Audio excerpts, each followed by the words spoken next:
Hello, welcome. This is the newspaper review on Tap TV. My name is William Sabule, and I'm very excited to have you join us here on this very beautiful episode of the newspaper review.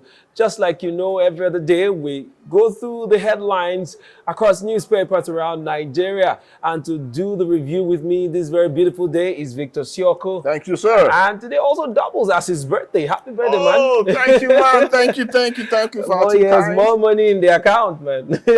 Amen. Congratulations. Thank you so much. Thank you. All right, if you're out there, do well to wish Mr. Victor Sioko, an excellent boss, a happy birthday. Thank you. Thank you. Thank All you. right, and also to our Muslims out there, happy Eid-el-Maulud. I guess I hope I got that right. Happy celebrations. Because of you, the whole nation is on holiday today. And I hope that the celebration goes well for all our Muslim viewers. All right, we'll go into our papers in a very short while, but don't forget that you're also part of this conversation. So do well to drop your comments and the reactions also on the comment section. We want to know what you think about the headlines, and also follow us on all our platforms. You can see the handles right below the screen. So do well to subscribe, also turn on the notification, and then follow us on all, connect with us on all of other platforms. All right, let's get into the newspaper headlines, and today we'll begin with the Daily Times newspaper for today, 27th day in the month of September 2023. And on the Daily Times newspaper, we have a headline from the very top here. It says, federal government eyes 2.88 billion naira yearly from MMA access toll gate. Interesting to think that MMA in Lagos can, generate this much money, 288 billion naira yearly. Wow, that's impressive. And the federal government is eyeing that money. If you want to know what that will be for, please go to the Daily Times newspaper and onto page 2 to read up details of that story. We move on to the main headline, still on the Daily Times. It reads here, total shutdown of economy imminent as Labour declares indefinite strike. October 3rd is kickoff date. Airports, seaports, banks, government offices, others will be closed. Mobilization ongoing in states, FCT, federal government insensitive to our sufferings. All right, make sure you pick up the Daily Times to read up details. We also see at the bottom part of the paper here, it reads, DSS invites Ogun LG boss over cult killings as court remands another. We also see right beside that, federal government okays payment for 12 attack helicopters for Army. Page 5 is where that detail is. Eid-el-Maulud, Tinubu orders task Muslims. All right, page 11 is where you get the details.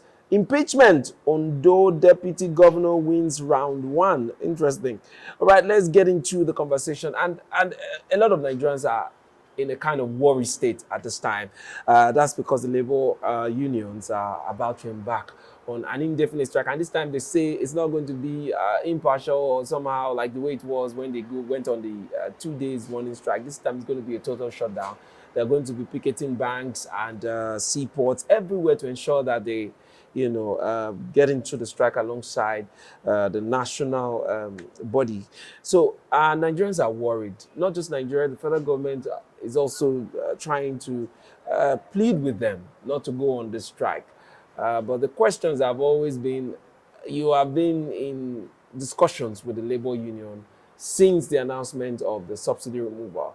What has been going on? What do you think is going on within the Labor Congress and the federal government? Okay, I think the federal government seems to have no solution to this right now. Okay, they might be talking, but will Nigeria really feel any quick impact at the moment right now? I don't believe so.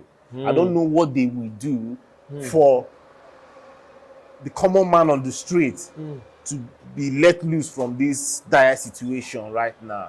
In fact, imagine for the vice president of the nation, Shetima, coming out to say that it will take 15 months for Nigerians to feel the impact, the economic impact of this present dispensation.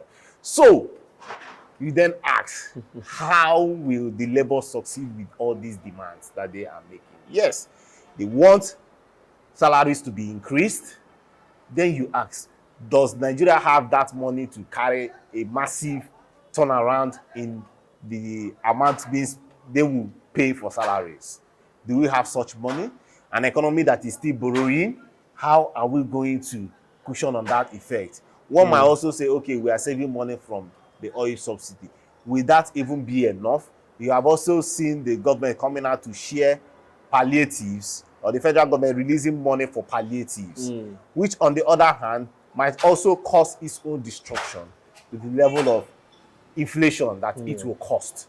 So the issue right now is, how do we suppress the speedy deterioration of the naira, because it's causing so much problem for the manufacturers. They are getting their products very high. They buy these products, some of their products and raw materials. So they have to sell high. So they have to sell high. They need to make profit.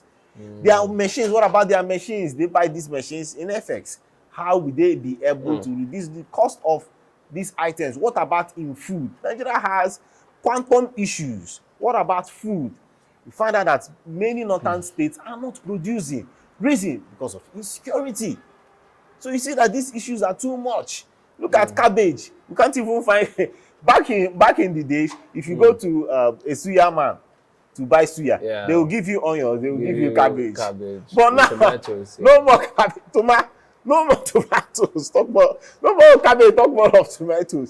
So you find out that things have become so expensive, and then you ask, will the federal government in this quick time of, okay, they moved, mind you, the strike could have been today, right? Yes, not until the public holiday was announced 2 days ago. Then labor and the TUC, mind you, the labor and the TUC, that's another topic to discuss another day. The labor and the TUC are not even working in hand, not until yesterday that they had to merge force. Mind you, the last strike that happened in September 3rd and 4th, the TUC was not among, it was just the NLC. But this time around, they are joining forces, and the scary part of this is that the transportation system might be shut down.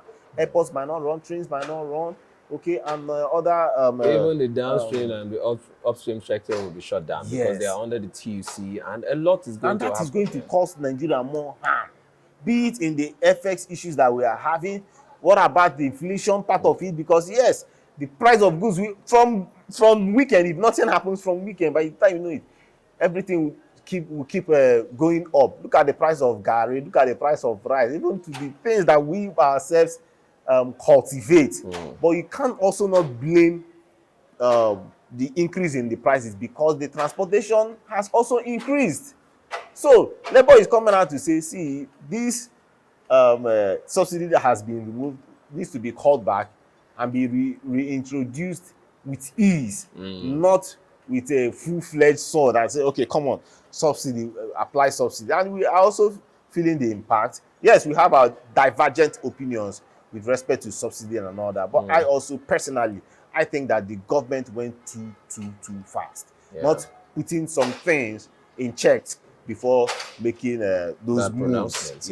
Well, it's quite unfortunate. And then you spoke about the heavy burden of government taking responsibility for, managing increased salaries and all of that. And then someone would ask, what about cutting cost of governance? I mean, we have close to 50 ministers in this new administration with countless numbers of aides, with the Senate president coming on air to say tokens have been sent to your account.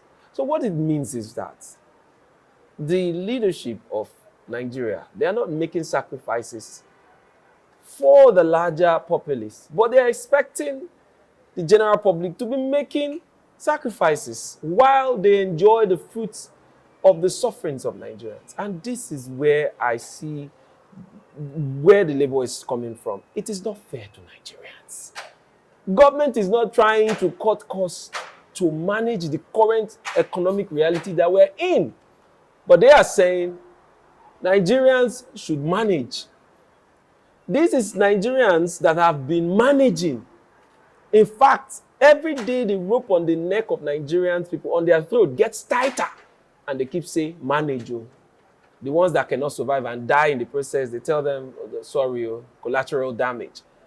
So why would see, in as much as I'm not in support of a total shutdown of the economy, the federal government needs to be very precise about their engagements with the labor.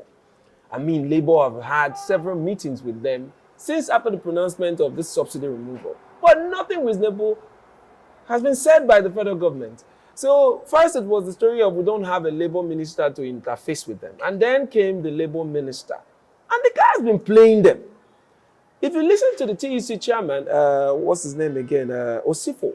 He tells you that they have had several engagements with the Labour minister. And he has not, even with the president, he keeps making promises that are not realistic. One of those promises is the fact that they're going to review the minimum wage. And this is months and months after. Nothing has been done. Not even 5,000 naira added on top of that minimum wage. Yet, there has been increment in petrol prices more than 3 times. Currently, diesel sells over 1,000 naira. We have dollar close to 1,000 naira, which has generally affected the livelihood of every single Nigerian. So, all I'm saying is that the federal government seems to be either so confused and not knowing what to do, or they are just being very unreasonable with Nigerians. And that is not fair.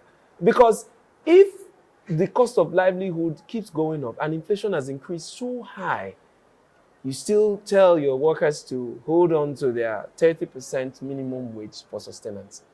How is that fair to anybody?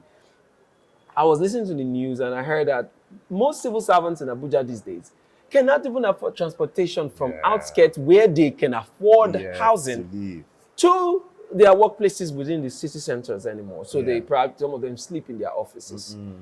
This is all-time bad. And I feel that aside, before Labour, okay, the federal government is pleading that, okay, don't go on this strike, don't go on this strike. What is the tangible moves, or what is in the box of the Labour or of the federal government to offer to these Labour people, and not just the people of Nigerians, to say, okay, look, we don't think this strike should hold. This is what we are bringing to the table at this time to avert the strike.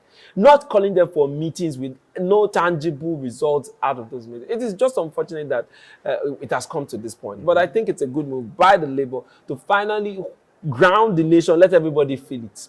Because if the aviation system is down, at least all of us, both the politicians and everybody will be here looking at, and let's all be here now.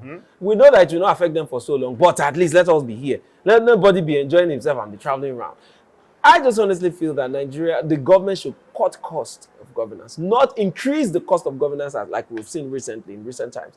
So it's very unfortunate, but then, well, we hope that something meaningful come out of this very big, huge sacrifice that Nigerians are about to make, because this strike is going to affect every single Nigerian in a very harsh way. And if we're ready to make that sacrifice one more time, as to, accepting the removal of subsidies was another huge sacrifice by Nigerians. And that's because we thought, okay, the gains would be better off than all the subsidies, subsidization that we've been experiencing over the years. But yet, nobody, I don't know if you have felt any gain out of the whole subsidy removal. I haven't seen any, I have not felt anything. So it's quite sad and unfortunate, but then we need to begin to get results. We know that, okay, Shetima is saying it will take about 15 months. While we're waiting for 15 months, will every Nigerian die before, we begin to feel the impact of whatever it is they're doing within the economy? But then we'll leave that story for now. Let's move on to our next paper. A lot of questions to ask with very little answers coming in. But then let's move on to our next paper, and that will be the Guardian newspaper for today, the 27th day in the month of September 2023. And on the Guardian, we have as headline here, more factories, businesses may shut down as diesel hits 1,100 naira per liter. That's what we're just saying. It's an all-time high. And this is not even the final cost of diesel. It could go up. It could go up. That's what they're saying. It could go up. And so, and then this has also, brought a lot of fear to Nigerians as to the price of petrol. What is going to happen to petrol if diesel keeps going up and up and up like this? What's going to happen? The most likely, if truly federal government say, we're not subsidizing anything petrol, though, and then they go ahead to prove it that they're not subsidizing petrol. What's going to happen? That means we'll probably buy petrol 1,000 naira per liter. And that, I don't think they want that to happen. I don't think, because they're not going to watch Nigerians sit back and accept that anymore. And so we should do something, and real fast too. All right, other headlines still on the Guardian newspaper reads here: Cardoso, how CBN will stabilize naira, slow down inflation. Page 27 is where you get that details. We also see as headline here: in search of qualified teachers for basic secondary education. News analysis on page 4 of the Guardian newspaper. NLC TUC close ranks to begin indefinite strike October 3rd. Police arrest 3 Adamawa monarchs, councillor for selling palliatives. Interesting. No, there's nothing we will know here in Nigeria. They're selling palliatives. All right. Renewed insecurity, killings threaten Guba Pole in Imo. Imo State has been on the news for the longest reasons, especially insecurity. Very unfortunate. All right, page 24 is where we get details of that story. We also see here, IPOP flays history book labeling Indigo as invaders, troublemakers. All right, page 30 is where details of that story is. All right, Victor, let's go into the story about Cardoso, the newly confirmed CBN president, governor, beg your pardon. He was screened by the Senate yesterday, and in that screening, in fact, he said a lot of interesting things, a lot of promising things. One of them is how he's going to stabilize the naira and, of course, slow down inflation. Do you see that happening anytime soon? Man, he spoke a whole lot of grammar, and I understand that he's learned, so learned, and was one time a chairman of Citibank, so he has some good experience. Yeah. Okay, but in the reality of things, if you see what is happening, you find out that the CBN does not have so much. We don't have so much impact when the indices are not pointing at good for them. Okay, the country is going through a lot. Yeah. The crude that we have been running with, as in running our engines, as in Nigeria engine, Nigeria as an engine has been fueled and run by the crude that we have. But the question now is, how have we been producing it? How much can we produce per day?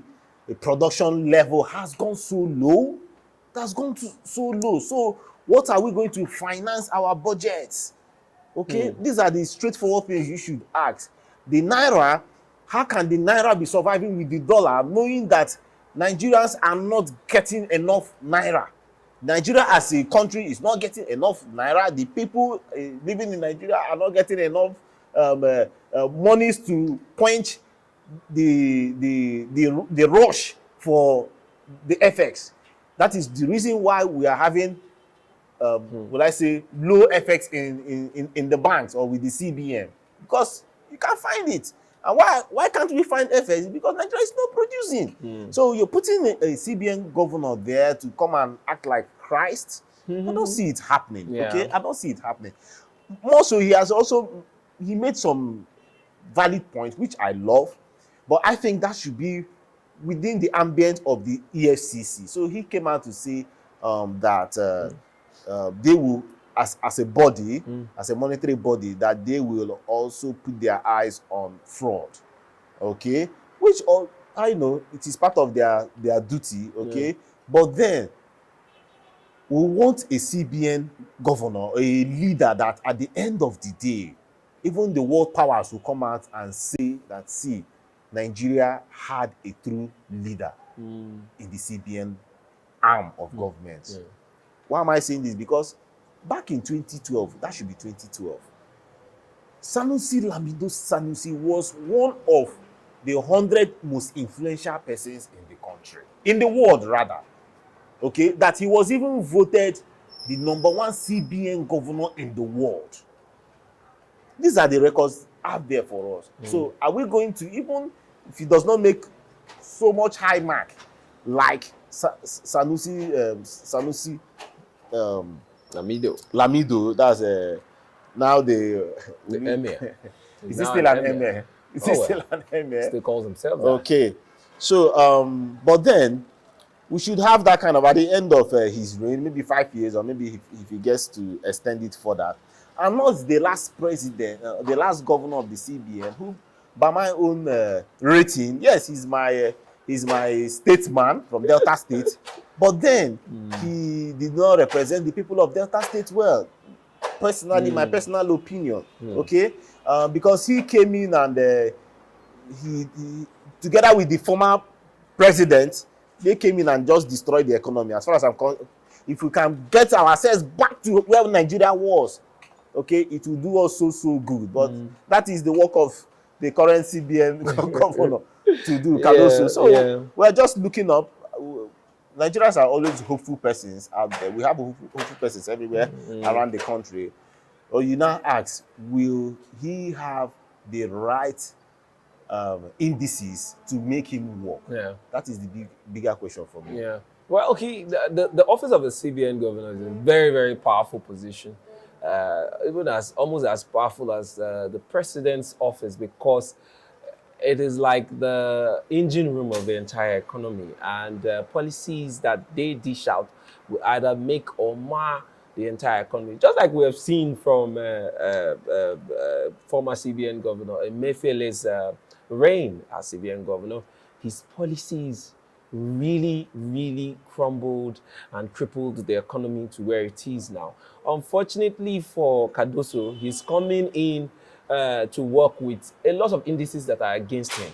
You know, right now, everything in the economy seems to be working against him, and it looks as though since we have a new CBN governor, we're expecting him to perform some miracles. Nigerians are really expecting a whole lot from this administration. And unfortunately, instead of them to have come in and then try to study the environment before they start to make certain policies, they jumped at it from the word go. And of course, we are where we are today. Let's not go back to that story again. We already know what it is. But all I'm saying is that the current CBN governor has his work cut out for him. And it's a lot of work on his table. Nigerians are highly expectant that, especially this foreign exchange matter, is one matter they want him to tackle as quickly as possible, because it's not just affecting the average, it's affecting both the rich and the poor. The scarcity of forex and all of that is ongoing, and we expect Cardoso to get to work immediately and begin to want to see results. Before this last quarter of the year ends, we want to begin to see results. But, well, he has also said that, well, he will slow down inflation and all of that. But those are grammars. It doesn't match with the reality on ground, the economic reality on ground. We don't know how all of that's going to pan out. But we're very hopeful, just like you rightly said. I am hopeful. Now that there's a new chief on the block, let's see what stuff he's made of. He has the experience. He's been there in the system for years. Let's see what he's made of, alongside his deputies that were also screened and confirmed yesterday. Congratulations to them as they begin to reshape Nigeria's economy.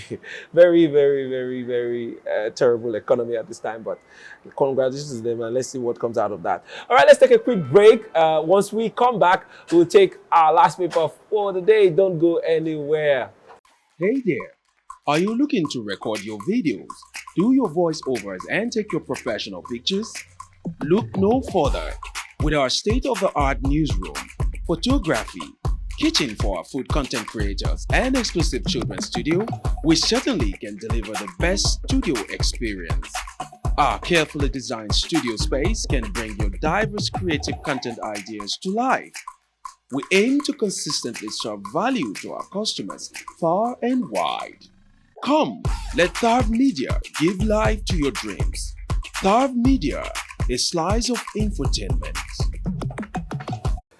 All right, welcome back from that very short break, and we want to thank you so much for watching up to this time. We are here doing the newspaper reviews across headlines around Nigeria. My name is William Sabule, and let's get into our last paper for today, and that will be the Daily Independent newspaper for 27th day of September 2023. All right, we see here as headline, apprehension as 17,000 federal servants, civil servants are delisted from payroll. apprehension as 17,000 federal civil servants are delisted from payroll. All right, get story on page 6 of the Daily Independent newspaper. We see here, INEC fixes September 21st, November 16th, 2024 dates for Edo, Ondo, Guba polls. All right, page 7 is where details of that story is. We'll go on to the main headline. It reads here, fuel subsidy removal. Federal government acts to avert strike. Shows sensitivity to labor demands. NLC to commence total strike October 3rd. Say talks with federal government failed to yield tangible results. Emiefele urges federal government to ameliorate citizens' sufferings. Nationwide strike will worsen challenges. Abbas. Also, we see as headline, Tinubu okays payment for 12 attack helicopters for army. We also see, I'll take that headline again. It says Tinubu okays payment for 12 attack helicopters for army aviation. All right, page 7 is where you find details of that story. Court stops impeachment of Ondo Deputy Governor. State Assembly explains position, promises due process. Page 6 is where you get details of the story. Right, we also see as headline, Akpabio urges colleagues to protect Nigeria's democracy. Page 6 is where that story is. Senate confirms Cardoso as CBN Governor, 4 as deputies. Also, we see at the bottom part of Daily Independent, Idil Molud, pray for Nigeria as we work to make economy viable. Tinubu vows to crush illicit drug syndicates, urges anti-narcotic agencies to consolidate partnership. And at the very bottom, it says, Mobad should have approached us. OPC saying there on page 8 of the Daily Independent, saying that Mobad should have approached them. I wonder what they would have done for him. Maybe they're all Yorubas, so maybe, just maybe, they would have intervened in trying to, douse the tension and all the pressure he was feeling. But unfortunately, that's another story. Now, that story is still investigated by police, and there's another report saying that, okay, the report about their investigation as regards the autopsy and all of that will be out on Friday. They're going to make an announcement as regards their findings on Friday. So watch out for that. All right, let's get into our conversations and let's go all the way to Ondo State now. And the report from there says court stops impeachment of Ondo Deputy Governor. State Assembly explains position, promises due process. So, well, the story has been out, up and about since last week, where we also heard from the spokesperson in Ondo State saying that the governor cannot be impeached just like that. There are a lot of procedures involved in that impeachment process. And now we see that the court has gone ahead to stop the impeachment procedure on the deputy governor. What do you think is going on with the fight between the House and the deputy? Well, whether I should start from the back, all these things, will I say, started from the first tenure of the current governor, okay? But then, mind you, Lucky, that's the deputy governor that we're talking about now, was not part of his first administration, okay, or his first tenure. Mind you, let me take us back a bit. Mind you, during the first tenure, that was by Ajayi. Ajayi was the former deputy governor. Then, what happened? There was just a feud between the governor and Ajayi. Then the governor sent commissioner of police to his office to go and lock the office of the deputy governor. And after that, as soon as he was released from that kind of, how will I call it, kidnap or being held, he went to his place and denounced the APC. And that was during the political time at the tail end of his first tenure, which is almost the same thing that is happened in Edo State. Yeah, true. Okay, the governor trying to find a way to be part of, get higher, and the field came out and he was like, no, in fact, for that sake, I'm going to contest against you. So he went to join the PDP, but unfortunately for him, he lost in the primaries, and that was the time out for him. More like his political career ended there. And you know that when taking all this is a risky game. When making such move, you should be getting ready for retirement at the same time.